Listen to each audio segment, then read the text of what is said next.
হরে কৃষ্ণ। আজ 22শে ফাল্গুন 1430 ও ইংরেজি 6 মার্চ বুধবার 2024 বিজয়া একাদশী। এই বিজয়া একাদশীতে আমি শ্রীমদ্ ভাগবতম পাঠ করছি।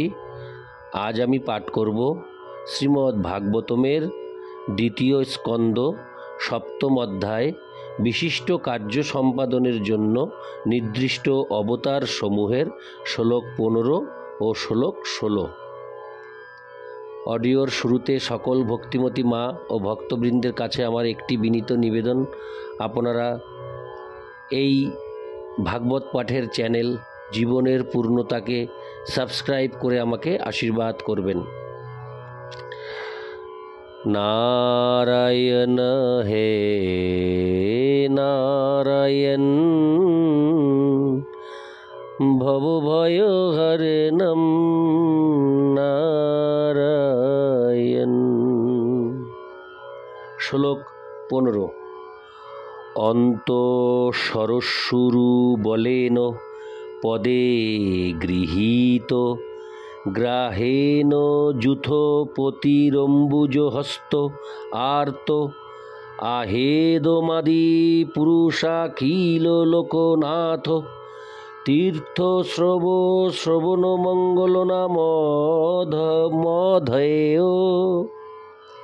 তীর্থ শ্রবণ মঙ্গল নামধেয়।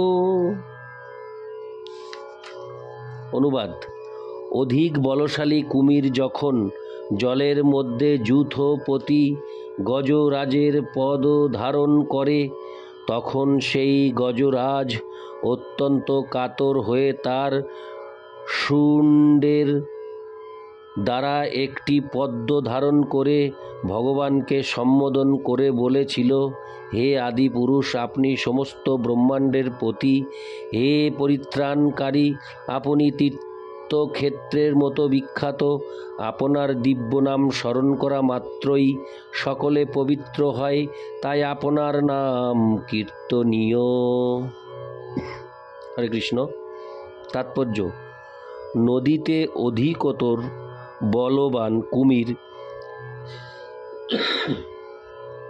হরে কৃষ্ণ কর্তৃক আক্রান্ত গজেন্দ্রকে উদ্ধার করার কাহিনী শ্রীমদ্ ভাগবতমের 8ম স্কন্ধে বর্ণিত হয়েছে। যেহেতু ভগবান পরম জ্ঞান স্বরূপ, তাই তার দিব্য নাম এবং তার চিন্ময় স্বরূপে কোনো পার্থক্য নেই।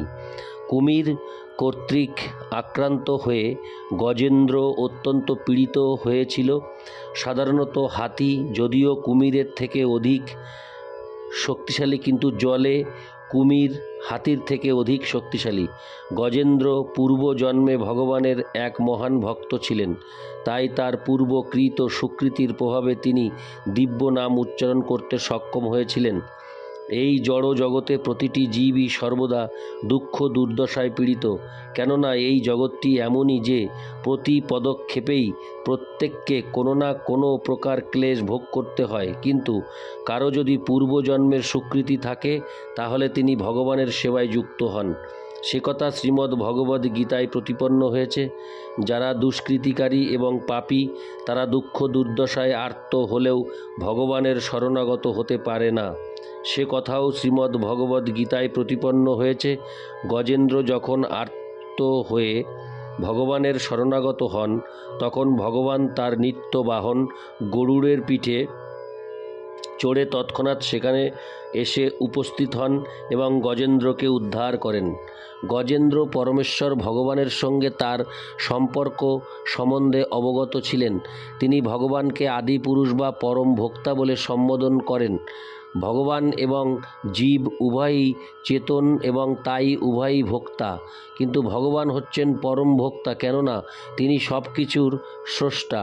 একটি পরিবারে যেমন পিতা এবং পুত্র উভয়ই নিঃসন্দেহে ভোক্তা, কিন্তু পিতা হচ্ছেন মুখ্য ভোক্তা এবং পুত্র গৌণ ভোক্তা। ভগবানের শুদ্ধ ভক্ত ভালোভাবেই জানেন যে এই ব্রহ্মাণ্ডের সব কিছুই ভগবানের সম্পত্তি এবং জীব তার জন্য বরাদ্দ অংশটুকুই কেবল ভোগ করতে পারে। যা তার জন্য বরাদ্দ করা হয়নি তা জীব স্পর্শ পর্যন্ত করতে পারে না। ঈশোদোপনিষদে ভগবানের পরম ভোক্তা হওয়ার ধারণা খুব সুন্দরভাবে বিশ্লেষণ করা হয়েছে। ভগবান এবং জীবের মধ্যে পার্থক্য যিনি অবগত, তিনি ভগবানকে প্রথমে নিবেদন না করে কোনো কিছু গ্রহণ করেন না। গজেন্দ্র ভগবানকে অখিল লোকনাথ বা সমগ্র জগতের প্রভু বলে সম্বোধন করেছেন, সেই সূত্রে তিনি গজেন্দ্ররও প্রভু। ভগবানের শুদ্ধ ভক্ত গজেন্দ্র কুমিরের আক্রমণ থেকে রক্ষা লাভের বিশেষ যোগ্য ছিলেন এবং ভগবান যেহেতু প্রতিজ্ঞা করেছেন যে তার ভক্ত কখনো বিনষ্ট হবেন না, তাই গজেন্দ্রের পক্ষে রক্ষা লাভের জন্য ভগবানের কাছে প্রার্থনা যথার্থই উপযুক্ত ছিল এবং ভগবানও তৎক্ষণাৎ সাড়া দিয়েছিলেন। ভগবান সকলেরই পালক, তবে অহংকারে মত্ত হয়ে ভগবানের শ্রেষ্ঠত্ব অস্বীকার করে তার সমকক্ষ হওয়ার দাবি করার পরিবর্তে যারা তার মাহাত্ম্য স্বীকার করে তার শরণাগত হন, তাদের তিনি সর্বপ্রথমে রক্ষা করেন। ভগবান সর্বদাই পরম উৎকৃষ্ট। ভগবানের শুদ্ধ ভক্ত ভগবানের সঙ্গে তার পার্থক্য সম্বন্ধে অবগত। ভগবানের শুদ্ধ ভক্ত সর্বতোভাবে ভগবানের শরণাগত বলে ভগবান তাকে প্রথম সুযোগ দেন। কিন্তু যারা ভগবানের অস্তিত্ব অস্বীকার করে নিজেদের ভগবান বলে প্রচার করে, সেই সমস্ত অসুরদের ভগবান কিছু সীমিত শক্তি অনুমোদন করেন, যার প্রভাবে তারা আত্মরক্ষা করে। যেহেতু ভগবান হচ্ছেন সকলের থেকে শ্রেষ্ঠ, তাই তার পূর্ণতাও সর্বশ্রেষ্ঠ। তার পূর্ণতা কেউ কল্পনাও করতে পারে না। গজেন্দ্র ভগবানকে তীর্থস্রব বা তীর্থস্থানের মতো বিখ্যাত বলে সম্বোধন করেছেন।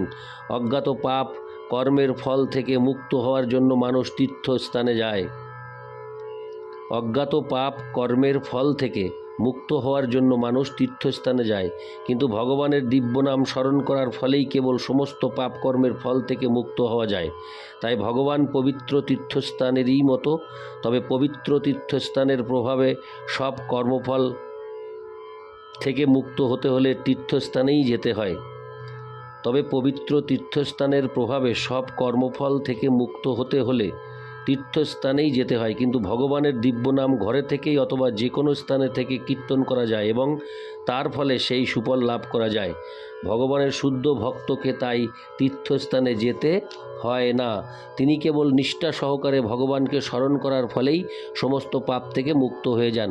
ভগবানের শুদ্ধ ভক্ত কখনো কোনো পাপ কর্ম করেন না, তবে সারা পৃথিবী যেহেতু পাপ পঙ্কিল পরিবেশে পূর্ণ, তাই ভগবানের শুদ্ধ ভক্তও কখনো কখনো অজ্ঞাতসারে কোনো পাপ করে ফেলতে পারেন।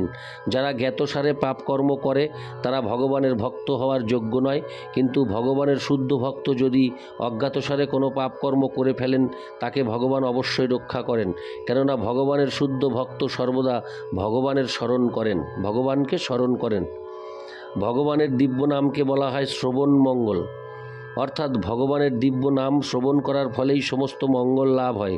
শ্রীমদ্ ভাগবতের অন্যত্র ভগবানের দিব্য নামকে পুণ্য শ্রবণ কীর্তন বলে বর্ণনা করা হয়েছে। ভগবানের বিষয়ে কীর্তন এবং শ্রবণ করাই পুণ্যকর্ম। ভগবান এই পৃথিবীতে অবতরণ করে সাধারণ মানুষের মতো আচরণ করেন, যাতে মানুষদের শ্রবণের জন্য কিছু অপ্রাকৃত কার্যকলাপের সৃষ্টি হয়।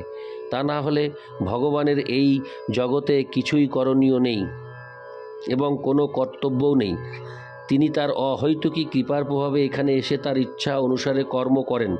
বেদ এবং পুরাণে তার বিভিন্ন কার্যকলাপের বর্ণনা রয়েছে, যাতে সাধারণ মানুষ স্বাভাবিকভাবেই তার কার্যকলাপ সম্বন্ধে শ্রবণ করতে বা পাঠ করতে আগ্রহী হয়। কিন্তু দুর্ভাগ্যবশত আধুনিক যুগে মানুষের মূল্যবান সময়ের অধিকাংশই অপচয় হয় গল্প এবং উপন্যাস পাঠ করে।